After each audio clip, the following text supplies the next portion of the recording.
It's about to go down with Marc and Cathey, a live coaching show about dropping ideas. Marc and Cathey coach and have conversations with brilliant idea creators who are reimagining the world through the expression of their words, thoughts, and action. Hey, what's up, everybody? This is Marc Williams, and welcome to It's About to Go Down. I'm Cathey Armillas, and today we have Dr. LaJoie with us. I'm so excited to have you on, Laura. Laura and I have been friends. We've been friends so long, we don't know how long we've been friends for. But I'm really excited.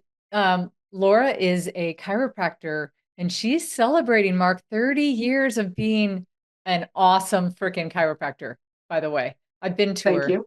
Yes, amazing.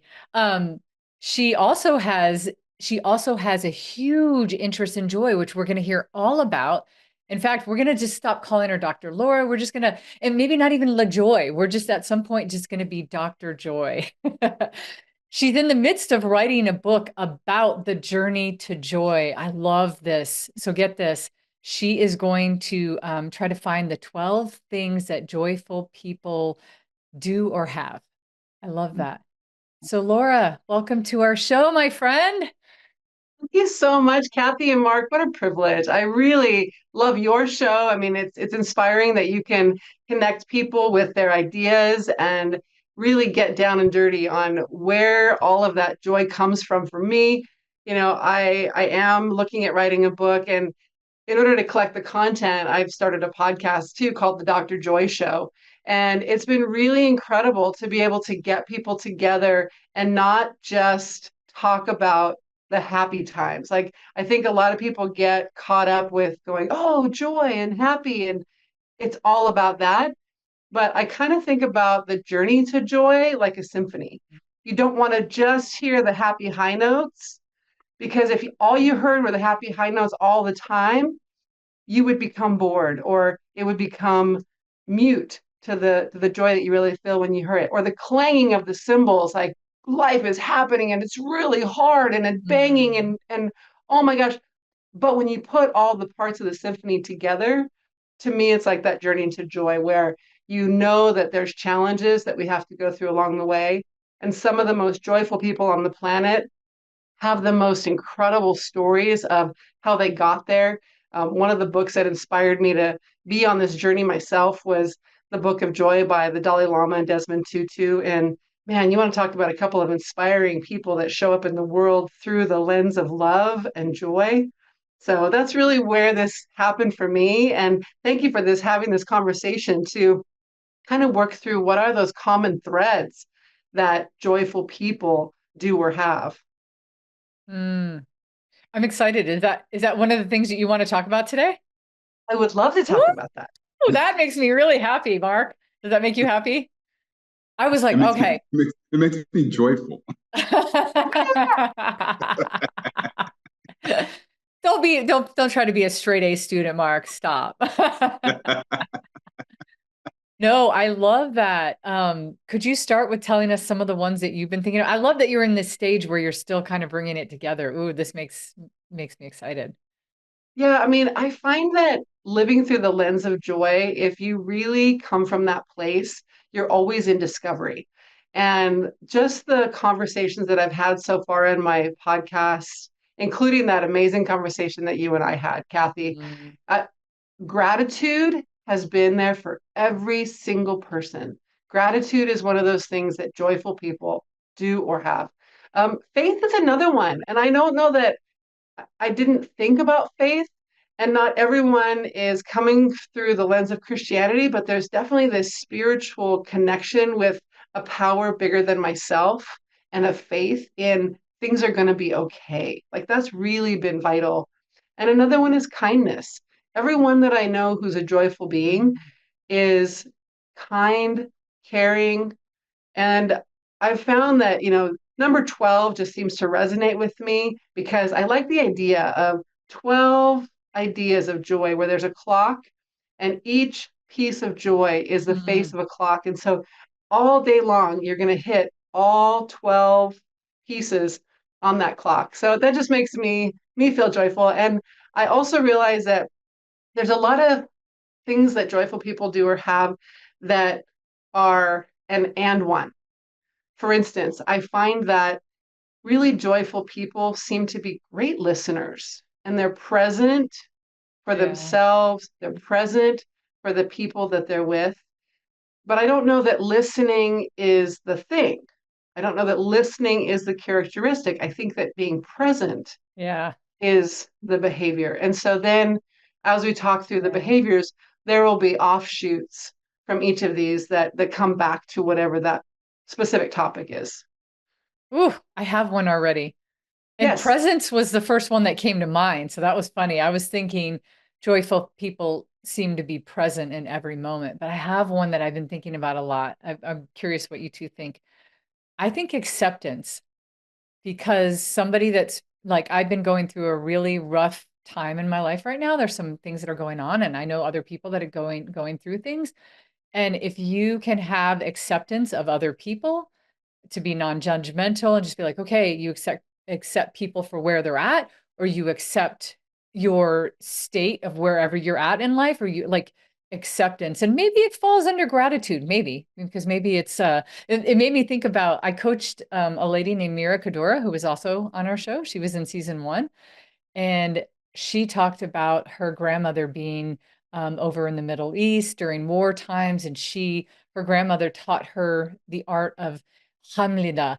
Hamlida means gratitude for everything that comes my way, including the death of her grandfather, including war, including everything, that she would be grateful for everything that came her way. So I don't know. I was thinking acceptance, but as I was saying it out loud, I'm like, maybe it falls under gratitude, but we hear gratitude a lot, you know.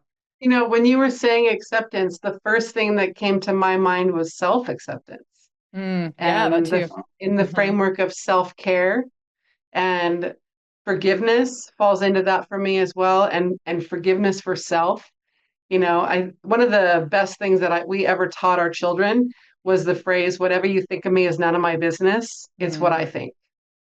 And now they're young adults, and they're all living through that lens of, you don't get to judge me.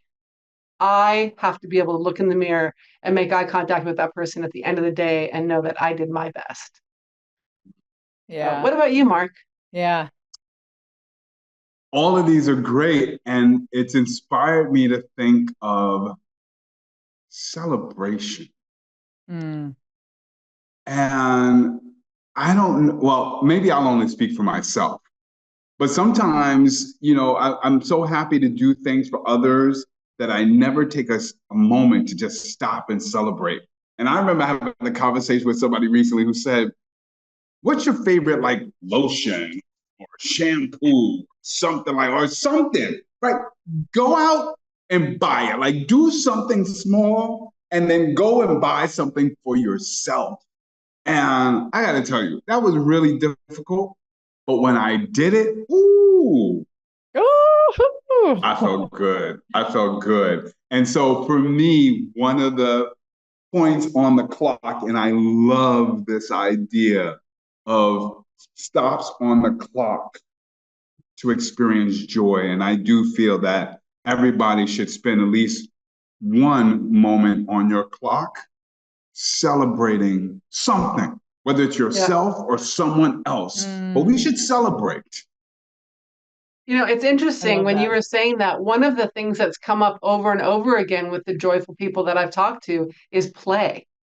And I don't know if play and celebrate would come under the same category, but I find joyful people to be very playful, either full of humor, or they love to have a challenge because they want to be able to say, challenge accepted.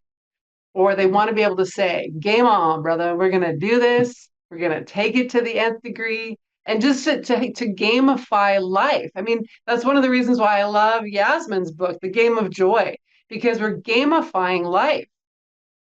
Yeah. I love that. I love that so much, because I think celebration and playfulness can be their own two entities. Because I think of small children playing in the park. They're not necessarily celebrating everything, but they are having one hell of a time just being silly and it's like when we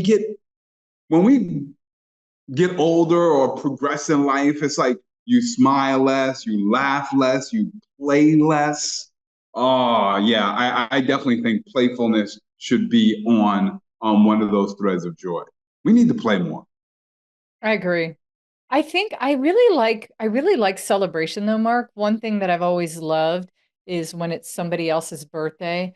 To me, it's bigger than any of the bigger holidays like Christmas or anything. Why? Because it's that one person, it's their special day. Typically, nobody shares the same day. I know me and Dylan we're birthday buddies, and there's some people in our family that share birthdays as well. But usually it's just you celebrating that one day. And I like an intention on celebrating something. It doesn't always have to be a birthday. It could be celebrating just a friendship. Like you and I share a friend anniversary, like celebrating whatever it is. I like that. I think that really resonates with me. Write it down. Well, I love it. what I love, Laura, about what you said also is, and I'm going back to this image of the clock, because sometimes when we think of celebrating anything, it's like once a year, or maybe when you're first dating, it was like my 2 month anniversary, right? Stuff like that. But the clock for me is like at 8 o'clock this morning, and then at 9 o'clock, and then I'm building it into my day to Yeah. experience joy and to create that kind of hourly habit, shall we call it? That's a game changer, because joy is so few and far between sometimes that maybe we need to make it a regular thing. Well, and I do think joy is a choice. Some people see me as very Pollyanna because I show up in the day ready, having expectation that joy is going to be part of my day. And people see me coming and they expect a bear hug. Like they expect to be enfolded in my arms. You're going to feel my heart and I'm going to love on you. And it's some people even know that it's expected to hug until you take a breath. Mm-hmm. And to me, that also resonates joy because you're meeting them at a place where there's an expectation of love. I think that's another characteristic for me that joyful people do or have is love. And it doesn't have to be like romantic love. It can be the love of a child, it can be the love of a friend. But I think that anywhere that there is love, hate cannot exist. It's like love is the light and hate is the dark. And as soon as you turn on the light, the dark is gone. And so I feel like love is like that. Mm, Mm-hmm. I like that. I think But I you also already. feel like joy is an attitude. I mean, I had a situation several years ago with a patient where she was like Debbie Downer. She was always coming in, life is hard. She sounded like Eeyore, and I'm like, oh, what? I mean, I would come in and I would be extra joyful with her because I just felt like it had to wear off a little bit. And I knew that when she left the clinic, she would have not just physical adjustment, but also an attitude adjustment. And one day I posed to her, I want you to take this pad of paper and a pen, and I want you to go home and I want you to write down 10 things that bring you joy and do two before I see you again. And I was supposed to see her again in 2 weeks. And the 2 weeks went by and she didn't make it for her 2 week appointment. And then 3 weeks went by and I'm like, oh my gosh, I scared this woman away, challenging her to joy.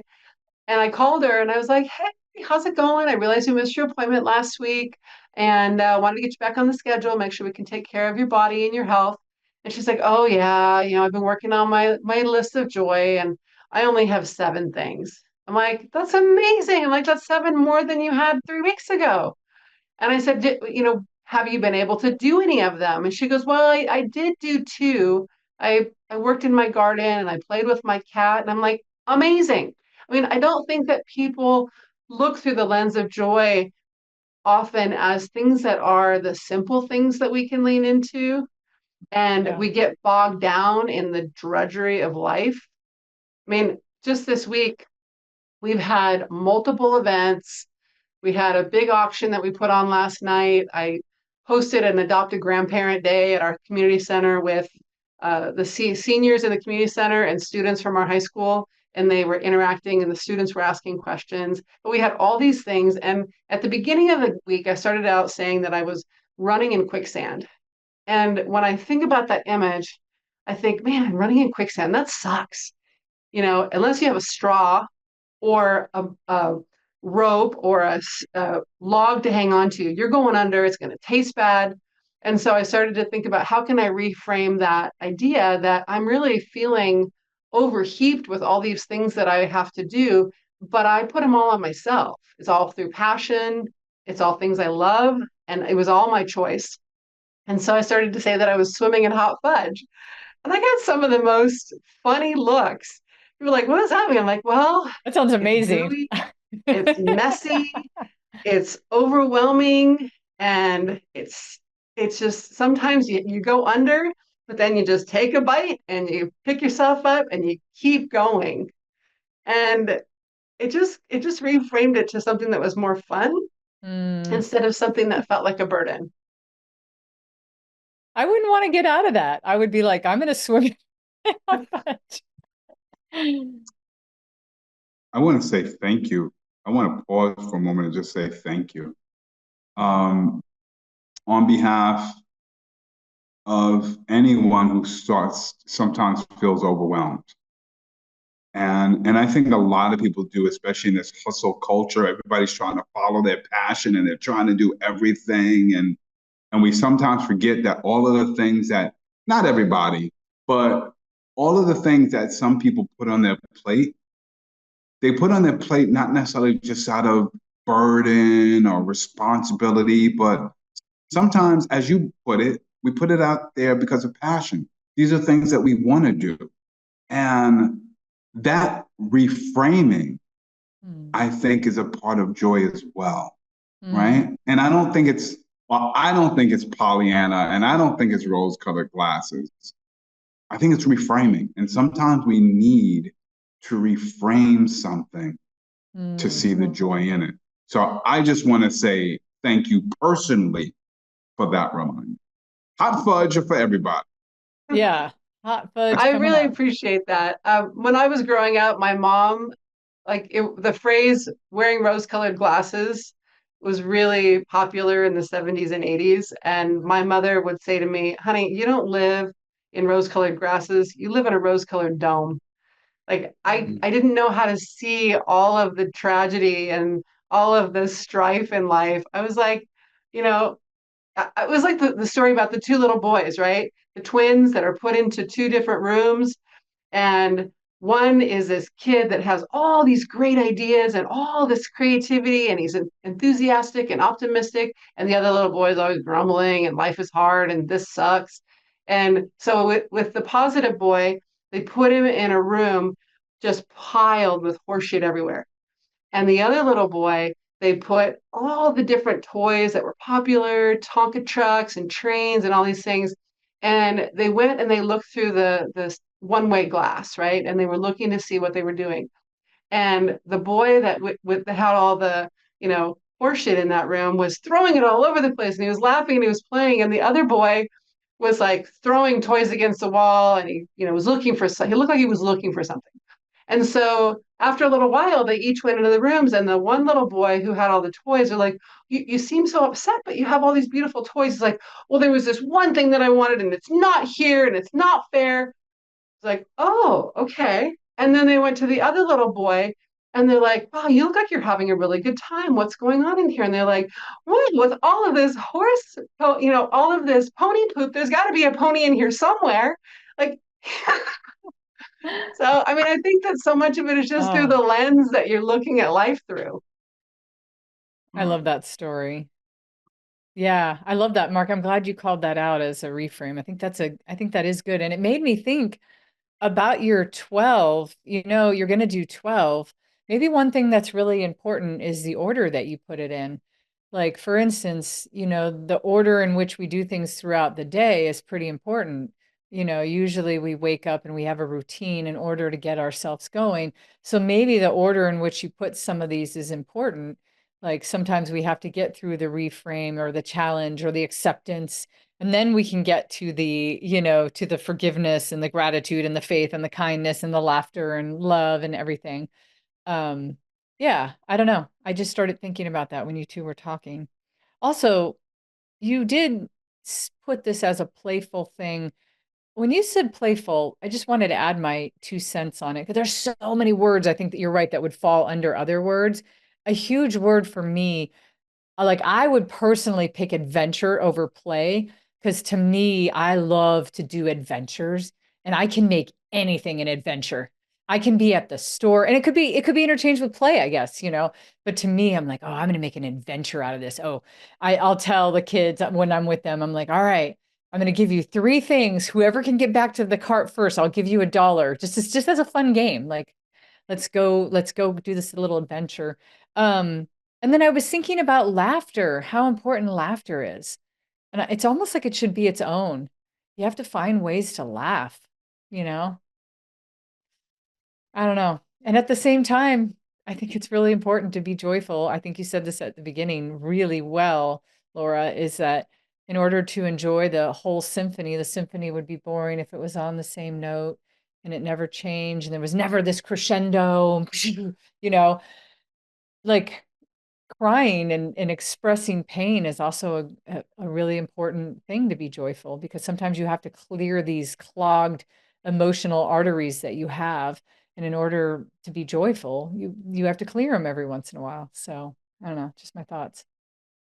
It's so interesting, Kathy, because every time you say something, I have a different thought that is a partner to it. Like when you were saying acceptance of others, I was thinking self-acceptance. Yep. And just now when you were saying, crying tears of sadness, I was thinking crying tears of joy.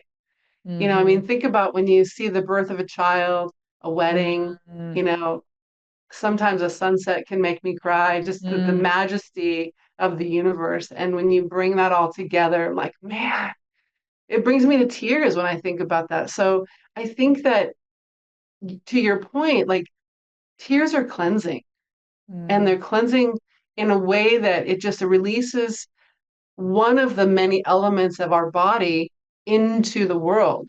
It's interesting. I just did a training this week on the seasons of life, and we were talking about winter, spring, summer, fall, and how those elements are all like we have to live through the seasons regardless of where we are in our life.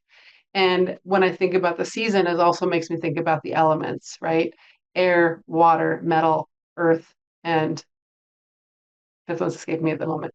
But I think about all these things and how they really are important for balance. The other I would element. love to. I would love to hear more about this balance because Mm. we just opened up a new part of this that I think is really important to emphasize further. And Kathy, you brought it back when you talked about the symphony. I think Laura, you said earlier, the journey to joy is a symphony. And I thought about earlier today, I was at an event where they had this like steel, it was like a samba band, and they were playing all of these instruments, and it was beautiful. I mean, there were instruments that I had not even seen before, but I was sitting really close to the front, and my ears were hurting. Mm. Mm-hmm.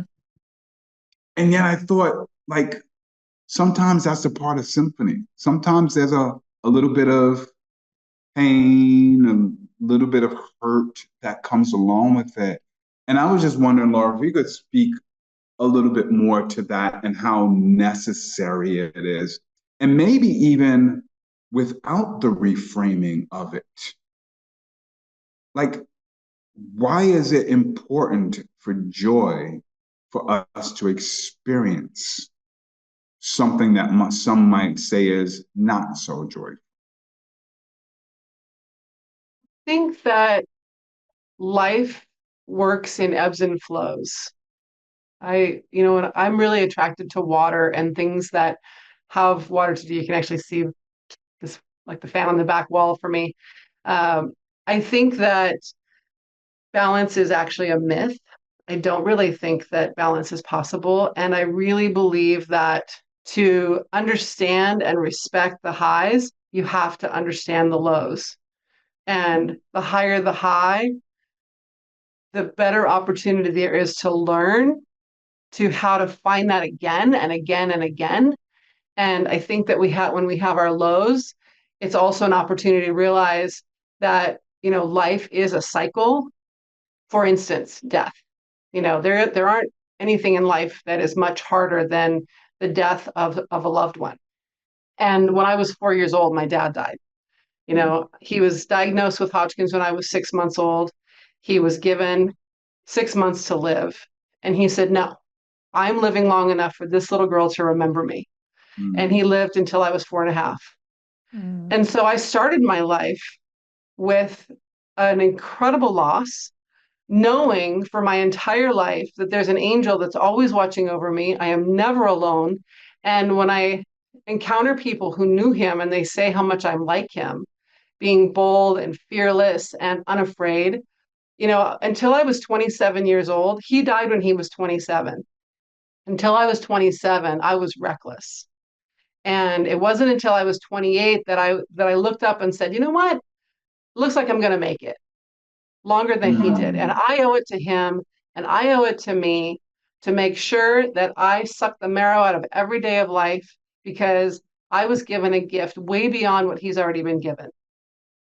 And so to your question, experiencing the highs and lows are a gift that gives us lessons on how to find that high even faster, how to identify the signals that are in front of you. One of the things that I was talking about when I was doing my Seasons of Joy discussion this week is understanding that so many of us are looking towards the summer, the beautiful sunshine, the warm water, and the growth in our gardens. Well, nobody thinks about how important it is to nourish the garden that's going to nourish us, to pull the weeds that are going to interfere with the growth if we don't pull them. Well, there's a lot of people that have weeds in their lives that are other people that are trying to overtake your growth. They're jealous, or they're spiteful, or they're afraid. They don't think that they can do what you're going to do, so they want to hold you back. And so it's really important to be kind of pulling those weeds out. And so many people look at the summer and go, oh, this is great, it's going to be warm. And the sun can burn you, right?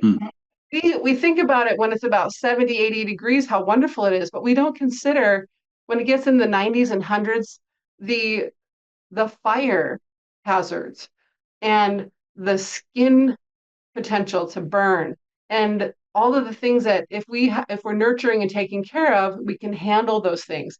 If there's fire and we've handled the undergrowth in the forest, it's going to have less of a hazard on the surrounding woods. If we're putting on sunscreen or wearing a hat or getting in the shade, we're going to have more enjoyment when we're out in that extreme heat. But I think that it's so important that, when you're developing your ideas and we're looking at our dreams, to be able to make sure that we're not taking those dream stealers and those energy vampires with us. Thank you for that. I love that you talked about being able to go into these really high points to be able to identify them faster. That really got me to think. And you said that you thought that balance was a myth, but I could see where you were going with that it's more about navigating what your high may be, because you're like, my high might be totally different than yours. And Laura, we've already kind of proved it. Every time I bring something up, you're thinking of something different. We're talking about the same thing, but we're thinking something from a little bit different. So everybody's joy is so personal to them, and the way that they experience it. And, even the lady that you said, that was the Debbie Downer, that was your patient. I mean, her biggest joy might come from the garden. literally going back to the garden analogy, but she was literally working in her garden. That might be her biggest joy. For me, it might be to be at a waterfall. For Mark, it might be something totally different. Yeah. So I love this thing of like playing with how personal it is. And I think it's really cool that you're doing the 12, because all of these 12 will have so many offshoots that you can relate to. You might hear one and go, but with each one, I wonder if you've thought about this. You probably have. It would be cool if with each one it had 5 or 3, maybe 3, because it's easier, 3 supporting like I don't know what you would call them, like 3 supporting adjectives that are underneath that, or, 3 supporting things, 3 pillars, 3 supporting joy pillars underneath each one of the 12. That because I think if you do that, you hit a whole array of people to be able to experience all of these 12. And we're talking about some really cool things. So I want to reiterate really quick. We had gratitude, faith, kindness, acceptance, presence, self-acceptance, celebration. Mark, you brought that one in, playful, love. And then I said laughter. Curious if there's any other ones that are bubbling up. Well, one that came up for me was to nourish, the Yeah. importance of nourishment. And that can come up in so many different ways. But, when I think of nourish, I think of mind, body, and spirit, right? So you nourish your body by making sure that you have healthy food, clean water, and taking care of all the things that you need physically, movement, sleep. And then you look at the, mind, making sure that you're filling your mind with things that are bountiful and that give you joy. I mean, if you're just sitting there listening to constantly negative news and waking up and with the media telling you how bad the world is, or going to bed with some tragic scene in your mind right before you shut the lights out. I mean, that's not, in my mind, nourishing the soul. It is putting these things in your mind that are going to be painful memories to be sleeping on. But when I think about the mind in a way that is there's growth, is listening to podcasts like yours that are positive and motivating, and being able to read books and have conversations. And then the spiritual side of it is being able to connect with nature and grounding, and making sure that you are connecting with the people in your lives and having these healthy conversations, that you're lifting yourself up and lifting it up the people in your lives. And again, just nourishing yourself. Self-care, I feel like, is just such an important piece that, especially as a mother, I've found that if I'm not taking care of myself, I don't have the resources to take care of my children. I don't have the energy and the passion. It's more like, let me just take a nap and I'll get back to you. And I don't want to do that. I want my kids to be able to call me up and have me be fully present, because I've cared for myself all the time, not just when it's convenient. Because, if I just wait until it's convenient, it may never come. Yeah. Ain't that the truth? That is the truth. Joy, I wonder what you also think about giving. Because I've often read, too, that when we take a moment to give or to help others, that can bring us joy. So curious about your thoughts on that. That's such a good question, Mark. And that's something that is a big one for me. I think about the resources that we have in the world, and it really boils down to time, energy, and money. And, a lot of people go, well, I only have so much money, so I don't have that much to give. Okay. How much energy do you have that you might be able to give to someone who, needs their lawn mowed, or needs their house cleaned, or needs a meal prepared for them? But then when I look at time, like literally this week, I just took a forensics accounting of my time. I was listening to the song 525,600 minutes in a year. And then I started thinking, okay, well, there's 168 hours in a week. Okay, I'm in the office 25 hours a week. I'm sleeping roughly 70 hours, maybe 80 hours a week. I need time to eat. I need time to bathe. I need time to change my clothes. I need time to get to and from work. I have all my chores that I have to do. How many hours are left? When I got down to looking at the things that were my necessities on a daily basis, out of 168 hours in a week, I had 50 hours that I'm able to do other things, including spending time with my husband, including taking my dog for a walk, including doing these other things that I wanted to do.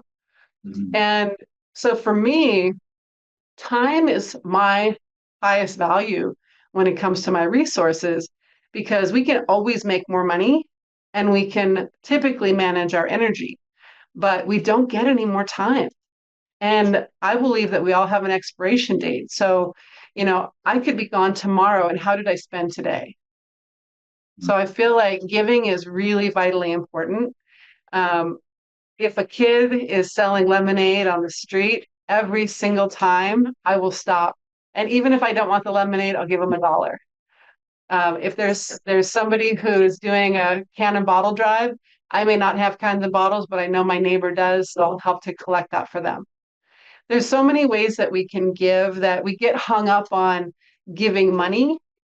And like right before this call, I had someone ask if I could donate something to our chamber golf tournament. And they were looking for an item. And I said, well, what about me coming and helping as an ambassador? Because I wanted to give my time. And she's like, yes, we need that. I haven't even considered that yet. So there's so many ways that we can give.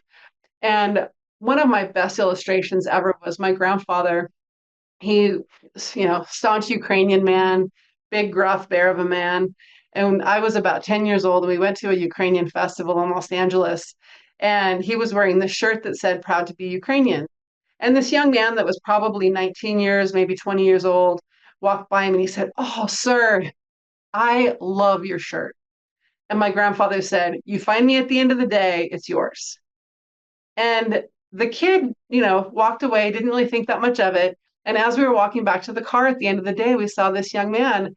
And without even a word, my grandfather took off his shirt and gave it to this kid who was practically in tears, that my grandfather even remembered who he was from the beginning of the day, and gave him literally the shirt off of his back. It took nothing for my grandfather to do that, and it meant everything to this young man. So giving, I think, is a vital part of being able to express our own abundance. Yeah, that's a That's great one. beautiful. That's a great story too.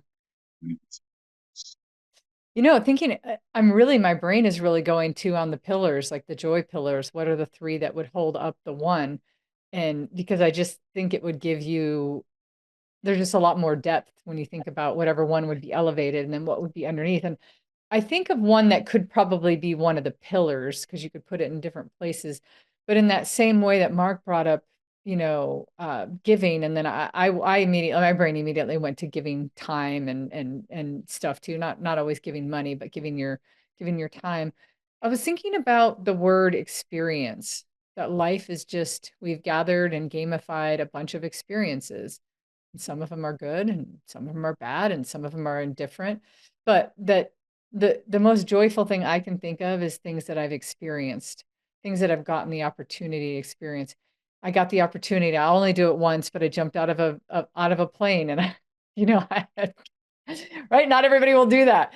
I experienced a hot air balloon, and things that I've maybe experienced. And they don't always have to be those big, grandiose things that you only do once in a lifetime.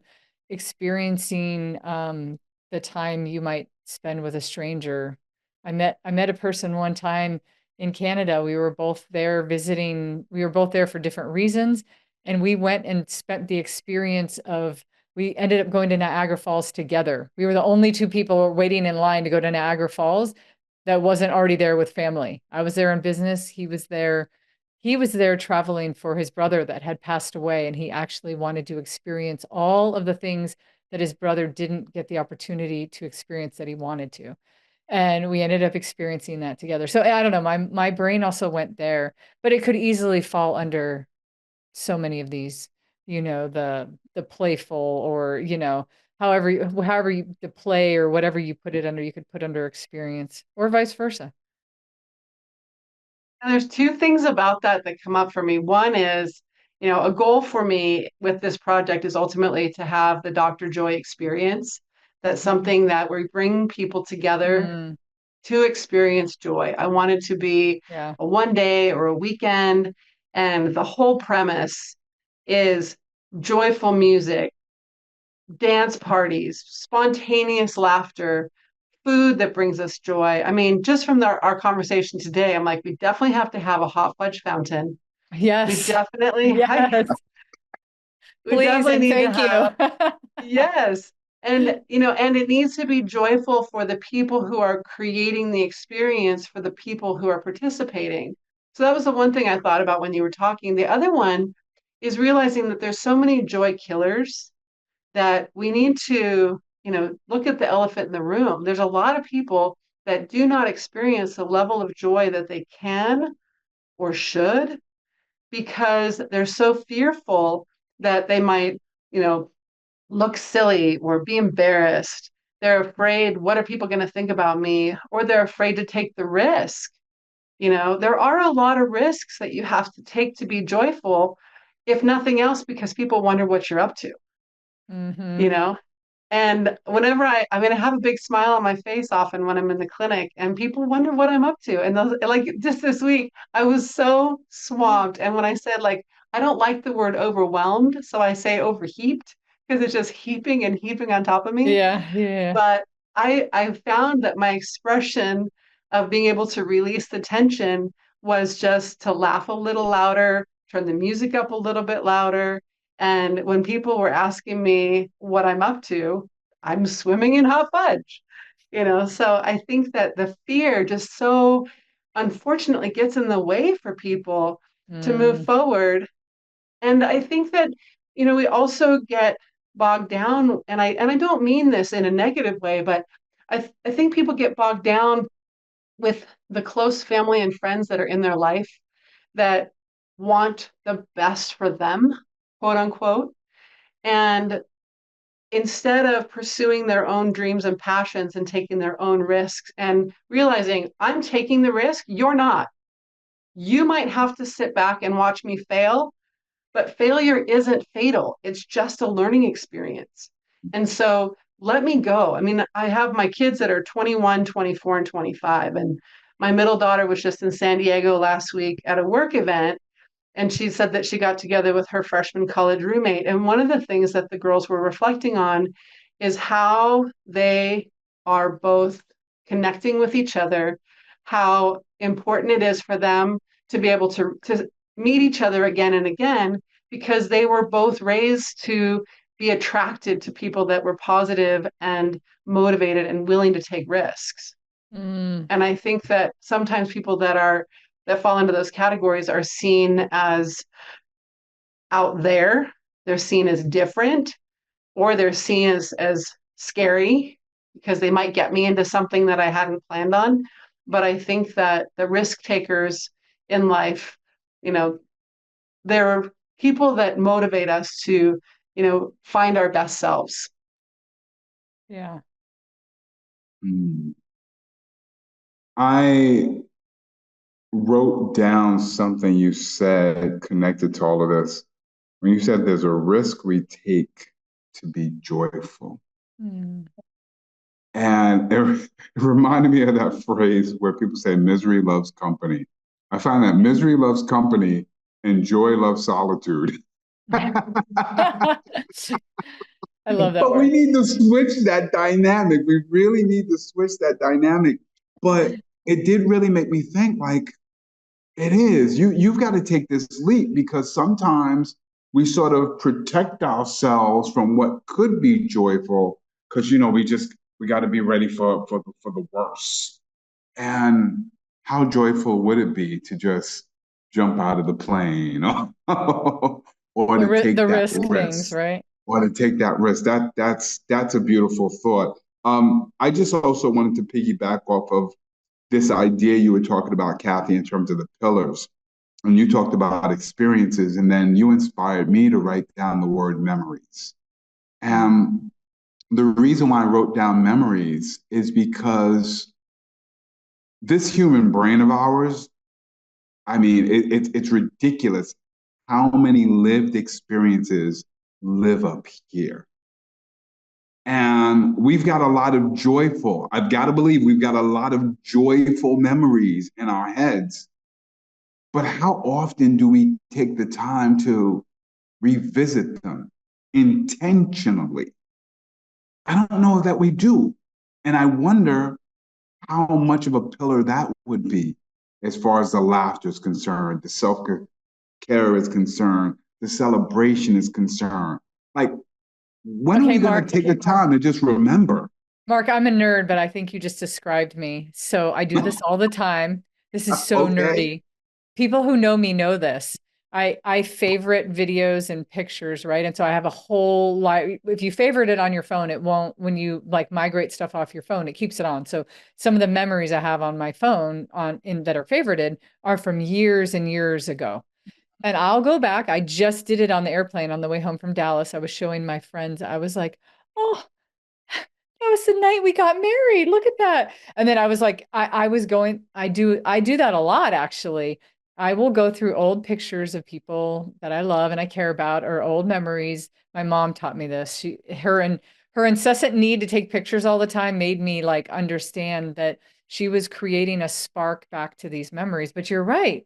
That is a really deep way, like, and so I do it a lot. I will go back and look at pictures and go, oh yeah, I remember that. That was so great. I love that. So I do like that, experiences and memories. It also made me think, I'm going to add another word, purpose. Yes. And creativity. I think creativity could be the pillar underneath that.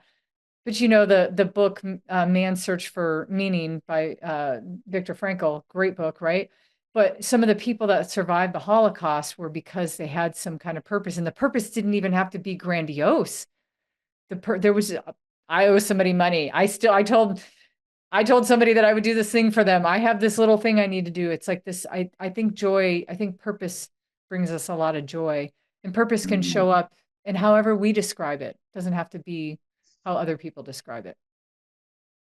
Yeah, as you were talking, Marc, it also made me think about the idea of giving, but the conversation that was coming up in my brain was generosity and the balance between generosity and giving and being able to receive.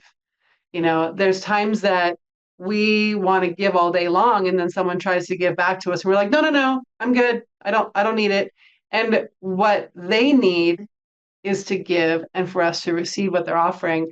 One of the stories that came up for me just now was this woman who's a patient. She's 86 years old, lovely, sweet woman. One day she came in and she saw that there were leaves out in front of our clinic. It was fall time. And she instructed my assistant to go grab a broom. And she took the broom in the front of my office in my reception area and swept up all the leaves that had blown in. And then she went out in front of my office to the sidewalk and swept. She's 86 years old. Wow. Swept the sidewalk and was just so content that she was serving us. And then a few months later, she came in and her husband wasn't doing well. And so she came in and she was just sad. And she sat down and said, well, how about a dance party? Let's have a dance party. She's like, really, right now? I'm like, yeah, right now. So I turned on Happy by Pharrell and we started having this spontaneous dance party. And we danced for about a minute and I brought her back to the back and did her adjustment. And then by the time we were done, there was another young woman that was sitting out front. And I said, well, should we finish our dance party? And she said, yeah, let's. And so we turned the music back on and I asked this other gal, I go, do you want to join us? And she said, yes. And so now the three of us are dancing in the reception room of my clinic.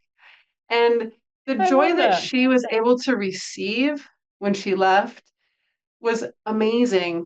Then just a couple months ago, she came in and we had these beautiful flowers in a vase in my front office, and she's an artist. And so she asked if she could have a pen and paper. So we gave her a piece of blank paper and a clipboard, and she drew this gorgeous rendition of these roses.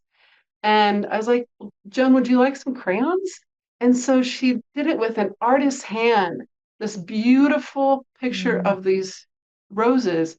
And it sits now on the front desk of my office. But she was giving us her gift that at her age has become something that people don't need necessarily, but she still has this incredible gift. And for us to be able to receive it with the love in which it was given was so important for her that day. Mm. You know, you So bring up, generosity. well, you know, that generosity and spreading that joy to others makes so much sense. It makes me want to ask you this then. Sometimes your joy is contagious. I've also found that sometimes, for some people, joy can be a repellent. It's like, oh, here you go with all your Pollyanna nonsense, smiling and laughing and dancing around. Um, how do the joyful people deal with that kind of energy? Or how do we speak to that kind of energy to help them be joyful? In a nutshell, how you receive my joy is not my responsibility, it's yours. I've had a couple of different illustrations of that in my life. I had a patient come in one time and he was grumpy and painful and angry. And he came in the first day and I did everything I could to connect with him and hear him and listen to his history. And he came in the second time and I was upbeat and happy. And he came in the third time and he told me that I was fake. He's like, you can't be happy all the time. And I said, well, I can, and I am. And honestly, I have a responsibility when I'm in the clinic to bring this person to you for your benefit. And I literally have a coat rack hanging by the front door. And my staff has been instructed that if they have stuff that's a burden to them, I've invited them to hang it up on their way in because it doesn't belong here when we're serving humanity. They can pick it up on the way out if they choose to, but usually by the time they go home, they don't want to. They want to let it go. And so I find that again, what people think of me is none of my business. It's what I think. And if I appear to be outrageous or I appear to be insensitive, I worry about that sometimes. That being too joyful, I may be insensitive. But when I come to someone who is at a loss, I always say, I'm so sorry for your loss. And what a blessing they are now that they'll be an angel in your life forever. And they're always with you every day. And you can talk to them whenever you want because they're always going to be with you.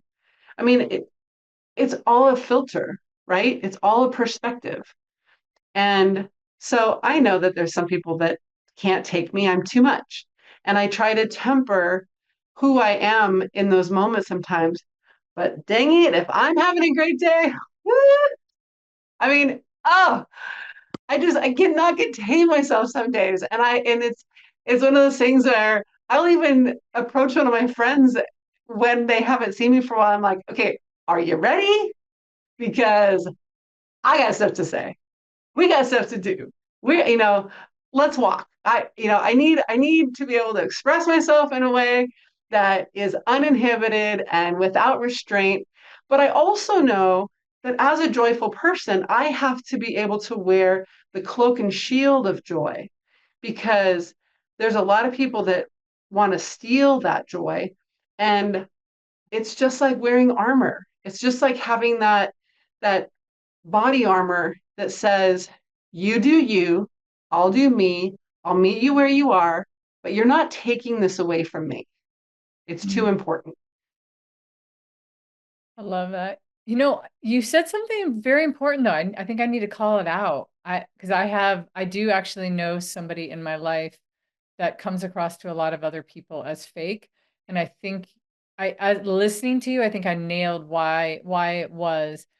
When you said, if you come across somebody and they have a loss or something, you will come down and meet them in that space, but then you'll give them a positive outlook. I think that's perfect but there's some people that try to just wash joy over everything. And there's some things you can't wash joy over on level one.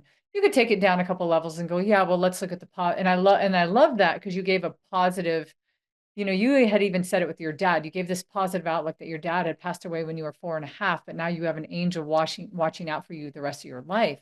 That's a really positive angle to take. I do think it's also important when to show up and sit with people for a second. And so I think that's the medium. It's the happy medium in there. I love it. So I just want to point that out. I thought that was important. I know somebody that Yeah, I shows have up one of so my friends right happy. now. Sorry. Oh, no. I was just saying, I know somebody that shows up so happy that you're like, doesn't ever feel like you can have like a genuine conversation. Yeah, I have one of my friends that I saw last night. He's in his mid 80s. He's in heart failure. He just moved to a senior living center with his wife who has advancing dementia. And he's one of the most lovely men on the planet ever. Like he literally made a jigsaw puzzle of wood angel that hangs in my office over my treatment area. And when I saw him last night, there's nothing I can do for him other than love him.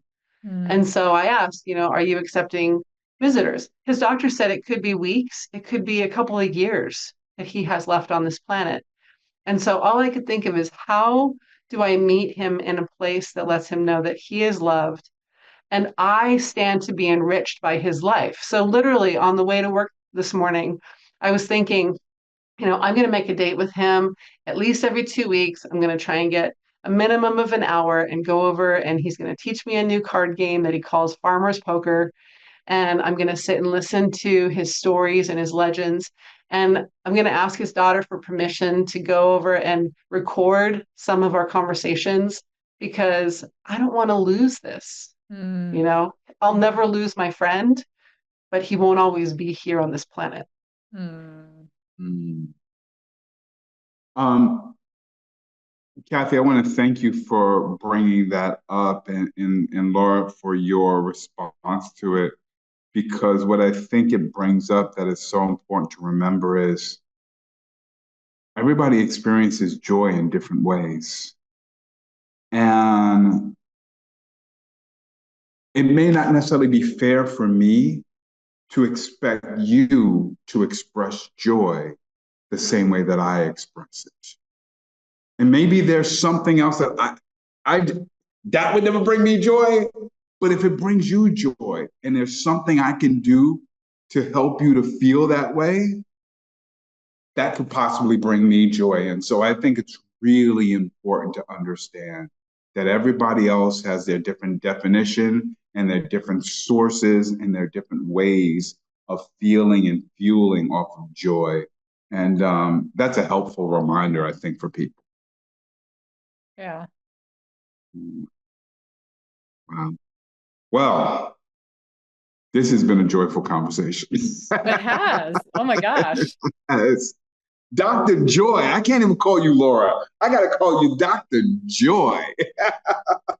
Prescribing all kinds of joyfulness and happiness for so many people. I'm just curious, Dr. Joy, since we started this conversation, what are some things for you that have stood out or maybe evolved or given you some more joy? No, that's a really good question. And there's so many things that you guys have leaned in on this conversation with me that are really meaningful. I love that we've created this list that I've written down. I do love the idea of having the 3 to 5 pillars that are characteristics that are supporting characters in each of these things. I really appreciate the fact that there are people on this planet who are open to this conversation about joy because some days it feels like there's more people that want to lean into what's not working. And so since we started talking, it just really makes me hopeful that in the future, we're going to be able to have more and more of these conversations with people. I know you guys both have friends and colleagues that are people that would be ideal for my podcast, for my conversations about the journey to joy. And so I welcome any of those to be able to be brought to me. My Instagram is at Dr. Joy Show, DRJOY show.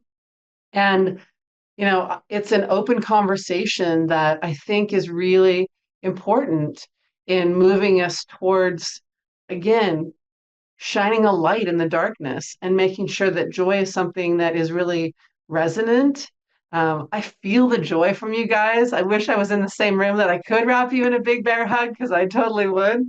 Oh, But I appreciate these conversations because they're so meaningful in advancing the awakening of joy, not just in the world, but in individuals. So thank you so much, you guys. You're amazing. Thank you. You are amazing. From the journey to joy is a symphony to living through the lens of joy, through the bear hugs. The hot You guys fudge. the hot fudge. Loving it. Absolutely loving it. And thank you for letting people know how they can experience joy with you on your podcast. Everybody and anybody who's feeling joy or wants joy in their life, you got to check out and be a part of Dr. Joy's podcast. And for anybody who wants to be a part of these joyful idea conversations, just hit Cathey and I up at Marc and Cathey. It's about to go down show. We'd love to have a conversation with you, just like we loved having this conversation today. I am going to walk around to the dinner table with a big old smile on my face, with a whole bunch of laughter and plenty of music playing in the background. So thank you, Dr. Joy. Thank you, Laura, for this awesome conversation. And thank you to everybody for joining us and hanging out with us for another joyful episode of It's About to Go Down.